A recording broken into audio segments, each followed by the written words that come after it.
Hello दोस्तों, कैसे हो आप लोग? मस्त होंगे, स्वस्थ होंगे। आज और नई एक वीडियो के साथ आपके साथ हैं। तो देखो क्वेश्चन कौन सा है कि आज एक समकोण त्रिभुज का जिसका आधार 6 मीटर तथा कर्ण 10 मीटर है, तो त्रिभुज का क्षेत्रफल ज्ञात कीजिए। ये दिया है। तो देखो हमें क्या करना है कि एक समकोण त्रिभुज बना लेते हैं हम। तो देखो समकोण त्रिभुज कैसा होता है पहले वो समझते हैं। तो देखो ये कोई समकोण त्रिभुज है, इसको नाम देते हैं ए, इसको बी और इसको सी। ठीक है, ये समकोण त्रिभुज हो गया। जो ये कोण देख रहे हो बी पे जो बनना है, एक दूसरे के लंबवत हैं ये लाइन दो, तो ये हो गया 90 अंश का कोण। इसके सामने की जो भुजा होती है उसे बोलते हैं कर्ण। ठीक है, अगर हम इसको थीटा एंगल मानेंगे तो इसके सामने लंब हो जाएगा और ये बचेगा आधार। अगर हम इसे थीटा कोण मानेंगे तो इसके सामने होता है लंब और ये आधार। यही बात समझने की है कि जिस एंगल को हम कोण मानेंगे, थीटा या ए बी सी कुछ भी मानेंगे, तो इसके सामने हमेशा क्या होगा, लंब होगा और बचेगा वो आधार होगा। ठीक है, हम इसको ही थीटा एंगल मान लेते हैं और इसके सामने हो जाता है लंब।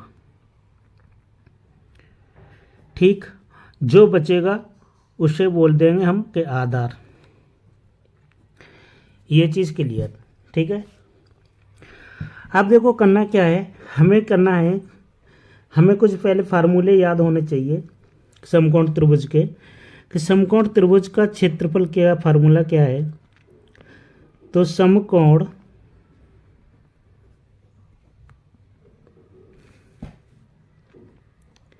त्रिभुज का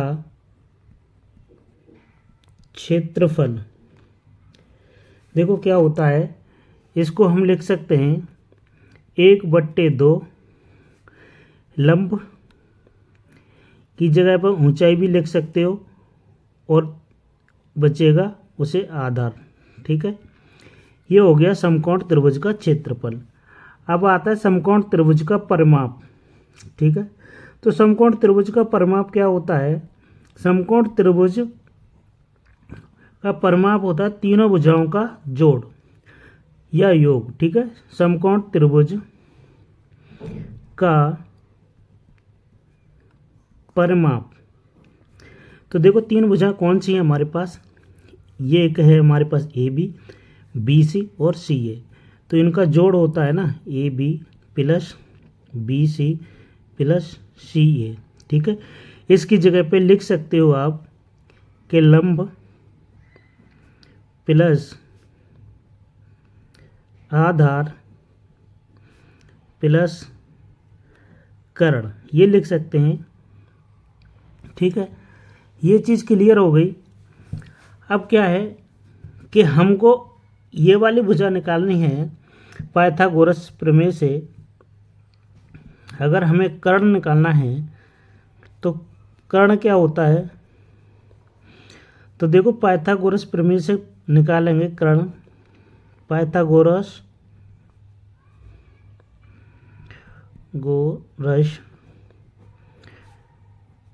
प्रमेय से। ठीक है, ये क्या प्रमेय होती है, देखो ये होती है कर्ण का वर्ग होता है बराबर में होता है लंब का वर्ग प्लस आधार का वर्ग। ये चीज़ होती है। अगर इससे कर्ण निकालेंगे तो देखो यहाँ पर क्या हो जाएगा, बराबर इस पे वर्गमूल चढ़ जाएगा पूरे पे। ठीक है, तो पूरे पे वर्गमूल चढ़ जाएगा तो यहाँ हो जाएगा लंब का वर्ग प्लस आधार का वर्ग। ठीक है, एक यही फार्मूला से हम सारा सॉल्व कर लेंगे। ठीक है,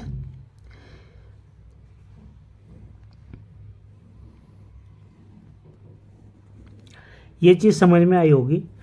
तो देखो अब देखते क्या है कि हमें क्वेश्चन में जो दिया है वो देखते हैं सबसे पहले।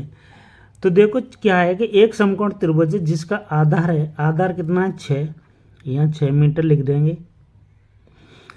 कर्ण कितना है 10 है, 10 मीटर लिख देंगे। यही चीज़ दे रखी है। तो हमसे पूछा है कि दो त्रिभुज का क्षेत्रफल ज्ञात कीजिए। तो क्षेत्रफल निकालने के लिए हमें किसकी जरूरत पड़ेगी? लंब की, है ना, क्योंकि लंब क्या आएगा? 1/2 लंब इंटू आधार। देखो आधार तो 6 है लेकिन लंब नहीं है, तो लंब निकालेंगे कैसे? पाइथागोरस का प्रमेय का प्रयोग करेंगे। तो देखो यहाँ क्या है, ये कर्ण है ना, तो देखो यहाँ पर लिखते हैं कर्ण का वर्ग बराबर लंब का वर्ग प्लस आधार का वर्ग कर देते हैं। ठीक है, कर्ण है हमारे पास 10, इसका वर्ग करेंगे। लंब नहीं दिया है, कोई बात नहीं है। ठीक है, आधार कितना है? आधार है 6, तो 6 का वर्ग कर देंगे।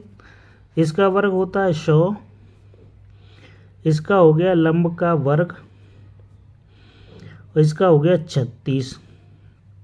ठीक है, ये 36 हम इस साइड लेके आएंगे, तो लंब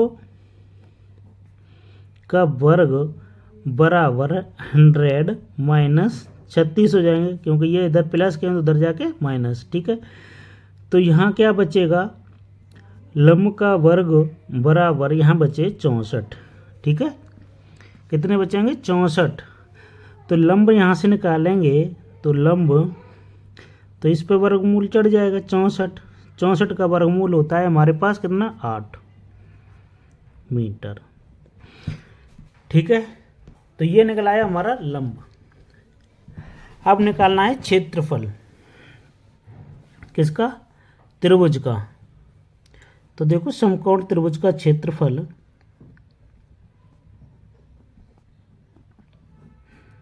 त्रिभुज का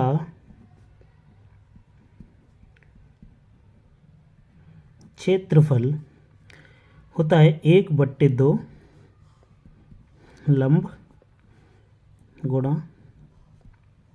आधार, यही होता है ना। तो देखो 1/2 लिखेंगे, लंब देखो निकला है 8 और आधार कितना था? यहाँ देखो 6। ठीक, यहाँ से 2 से कटेगा कितनी बार? ये 2 चौक 8। ठीक है, 4 बार कट गया। अब यहाँ देखो कितना बचा? यहाँ बचे 4 और गुणा 6, 6 चौक 24। कितना आया? 24 मीटर स्क्वायर।